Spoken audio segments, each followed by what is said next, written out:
Too many political posts showing up on your Instagram? Don't worry. In this tutorial, you'll learn how to disable suggested political content quickly and customize your Instagram feed for a more enjoyable browsing experience. Start by opening the Instagram app on your phone and tapping your profile icon in the bottom right corner of the screen. Once you're on your profile page, tap the hamburger menu, the three horizontal lines, in the top right corner to open the settings menu. Next, scroll down until you find the What You See section and tap Content Preferences. Inside this menu, select Political Content. You'll see an option that controls whether Instagram suggests political content from recommended accounts.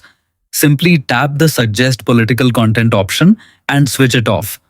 The change is applied immediately, so there's no need to save your settings manually. Keep in mind that turning this option off doesn't completely remove all political content from Instagram. You may still see political posts from people you already follow, ads, or content that has been shared directly with you.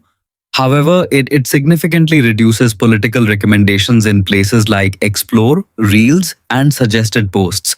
You're all set. Enjoy a cleaner Instagram experience with fewer political recommendations. Thanks for watching and have a great day.